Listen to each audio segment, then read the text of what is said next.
What if the problem is not that you are not enough, but that you have spent your entire life measuring yourself against impossible standards?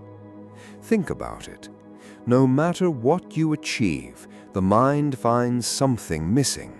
A better job, more money, a different body, more success, more recognition, more certainty, more.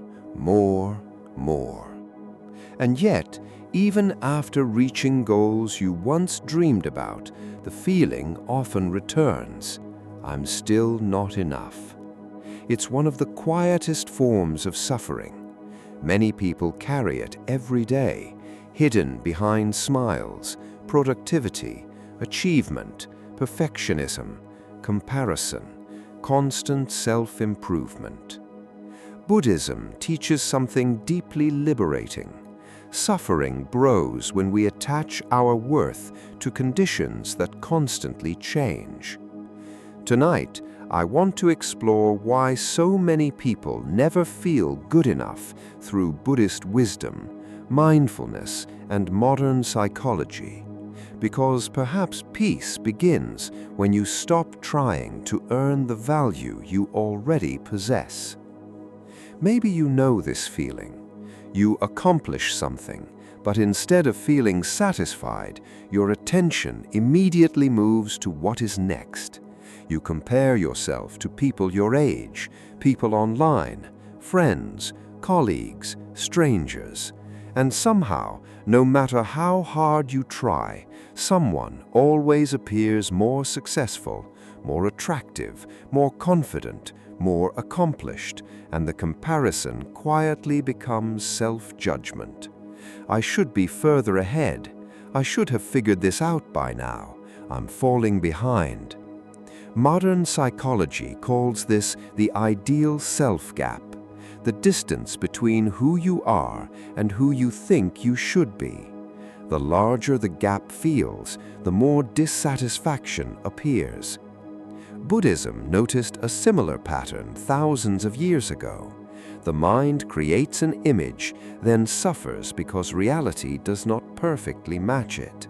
But what if the feeling of not being enough is not evidence? What if it is conditioning, a habit of thought, a story repeated so often that it feels true? Many people assume self-worth comes from achievement, status, approval, success, recognition.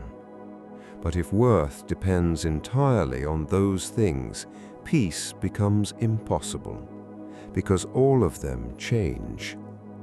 Buddhism teaches that anything dependent on external conditions remains unstable, which means if your identity depends on accomplishment, you will never feel completely secure.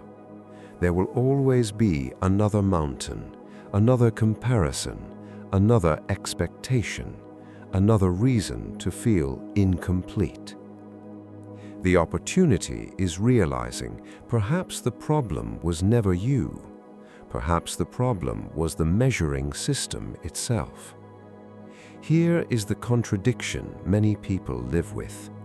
They want self-acceptance while constantly judging themselves.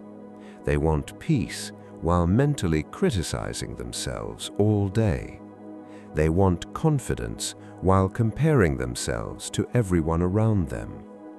This creates endless tension.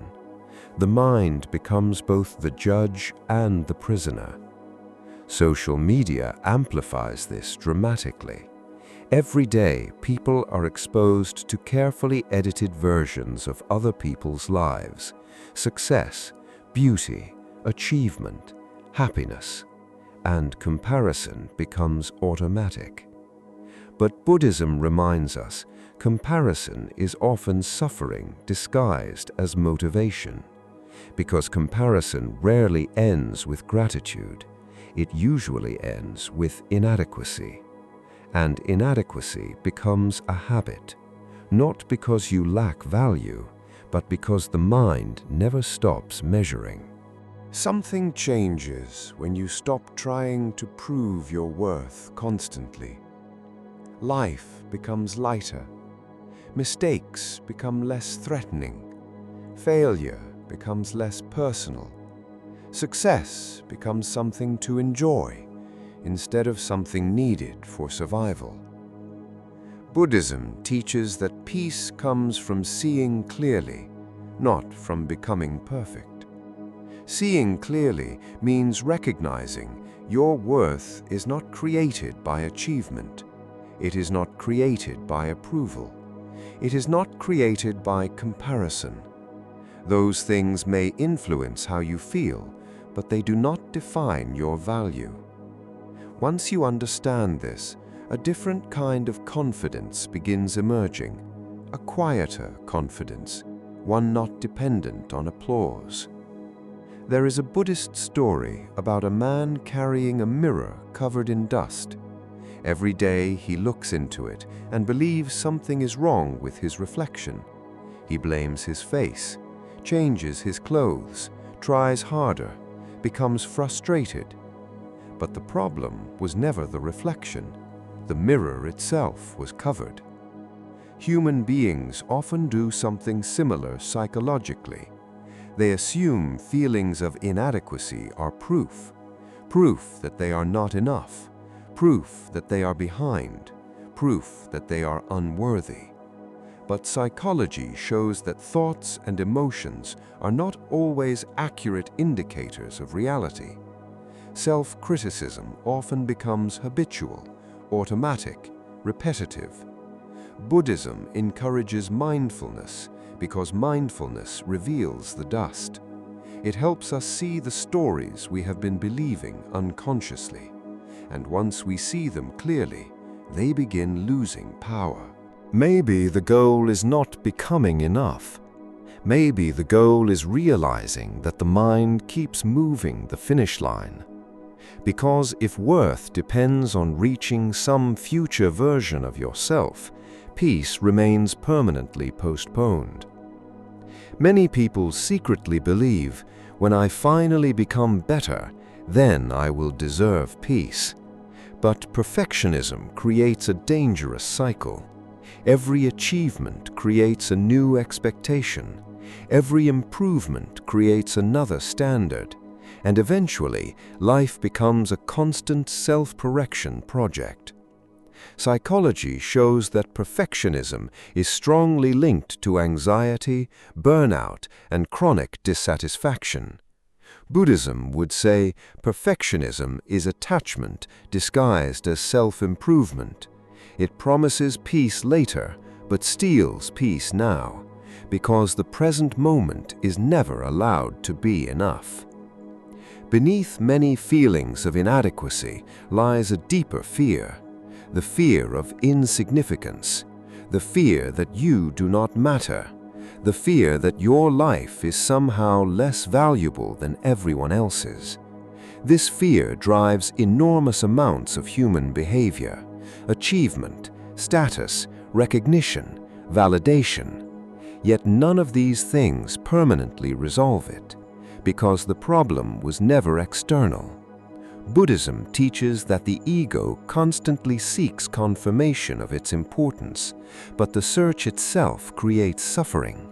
The more desperately you seek proof of your value, the less stable that value feels.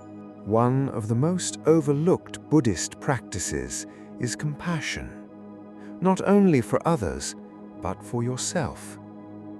Many people speak to themselves in ways they would never speak to another human being. Constant criticism, constant judgment, constant pressure. Imagine offering yourself the same patience you offer a friend, the same understanding, the same kindness.